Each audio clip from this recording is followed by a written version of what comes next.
Bismillahirrahmanirrahim. Assalamualaikum warahmatullahi wabarakatuh.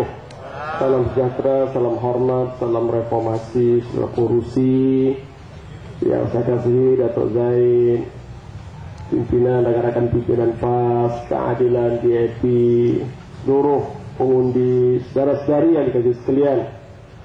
Tugas saya mudah kerana Datuk Seri Anwar sudah menjelaskan banyak hal. Datuk Bendahara Tun Perak sudah menjelaskan banyak isu, dan Datuk Zaid juga sebagai seorang menteri yang bertanggungjawab atas undang-undang dan kehakiman. Maka tugas saya mudah untuk menyimpulkan saja. Sebenarnya saudara sekalian, apa yang berlaku akhir-akhir ini, baik krisis ekonomi, baik krisis politik, baik krisis sosial, apapun berpunca daripada krisis kemanusiaan. Setuju tidak? Kita berdepan dengan krisis kemanusiaan. Apabila manusia hilang sifat manusianya dan dimasukkan dengan sifat binatang, tepat sekali. Ya. Akhirnya bentuknya macam manusia, badannya manusia, mukanya macam manusia, sega, putih, bibirnya merah. Botak pelan sikit bang, sebab saya pun botak juga.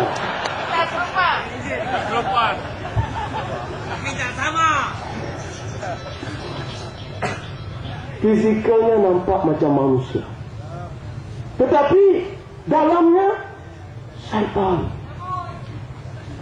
Syaitan.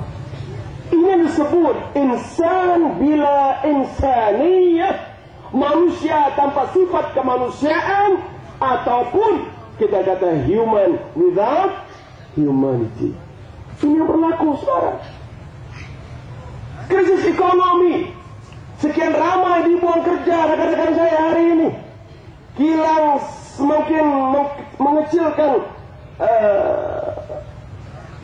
kerja, yang dibuang kerja, ratusan ribu terlibat dengan pembuangan kerja. Alasannya ada duit nak bayar gaji. Ekonomi menguncup, ekonomi merudum. Saudara tanya saya bukan pakar ekonomi, tapi saya tegaskan hari ini, krisis ekonomi berpunca kerana orang-orang yang diamanahkan jaga ekonomi adalah penyamun syaitan-syaitan yang bertopengkan manusia. Setuju tidak saudara?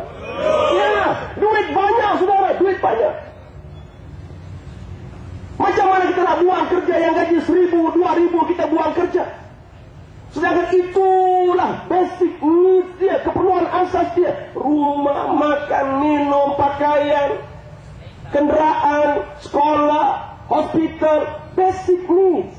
1.000 ringgit kalau tinggal di Penang, saudara, buat apa? Cukup tak cukup? Tak cukup. 2.000 cukup tak? Tak cukup. Sejak tenggelam timbul. Nak cari 1.000, 2.000 sebulan payah, saudara. Dalam masa yang sama, ada orang bergaji sampai ratusan ribu sebulan. Tuh, Toke Sabas di Selangor tu. Gajinya saja 340.000.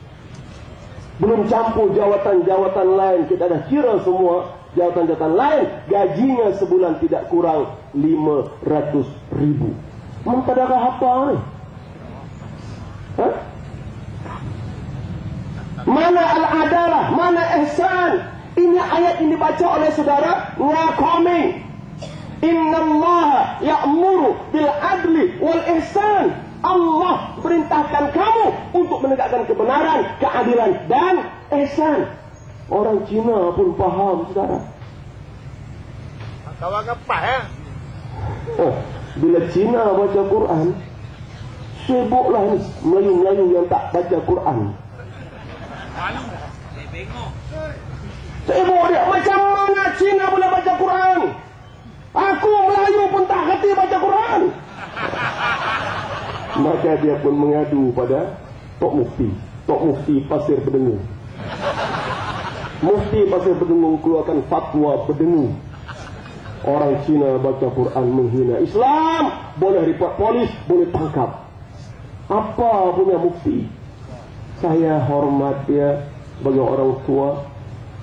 Saya minta dia insaf, bertaubat. Kalau tidak, dia akan akhiri karirnya su'ul khatimah, sad ending. Betul. Saudara masih ingat almarhum Dato' Ishak Bahru? Bagaimana dia mengakhiri hayatnya? Sebagai seorang wira, sebagai orang pejuang, karena mempertahankan prinsip walaupun terpaksa hilang jawatan mufti. Betul tidak, Bang? Ya, tapi mufti berak. Akhirnya suheboh jadi halal. Berlakulah gempa bumi di Lumut. 6 second. Cuma skala rektornya agak rendah, maka tidak membawa apa-apa kerusakan, tetapi cukup menggoyangkan. Saudara sekalian, isu kemanusiaan, krisis kemanusiaan. Kalau Dato' Zaid kata mereka kalau ada dalam hati perutnya itu rasa ihsan, rasa adil, yang berlaku adil, mereka akan mencari keputusan yang adil, yang ihsan. Tetapi semoga ada. Saya kata kalau mereka manusia dan ada fitrah manusiawi dalam diri mereka, mereka akan tegakkan keadilan dan ihsan. Tapi hari ini sebab itu orang heran, orang tanya saya, Ustaz, coba cerita sikit. Saya taklah pandai sangat, tapi Profesor Aziz Bari itu anak murid saya. Zamri Kadir pun anak murid saya. Nak jadi cerita, Aziz dengan Zamri ini sama belajar di UIA tahun 80-an. Saya guru mereka. Dato' Zaid ini hanya menteri hakim, menteri undang-undang. Saya tok guru hakim. Sebab itu tugas saya nak menyimpulkan saja. Orang tanya saya, Ustaz, tolong bagi analisa sikit apa yang berlaku di mahkamah. Nak analisa apa, saudara? Apa yang berlaku ini tidak menurut proses undang-undang.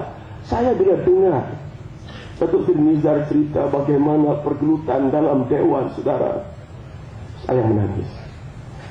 Saya menangis bukan karena sedih, sebab mereka dianiaya begitu.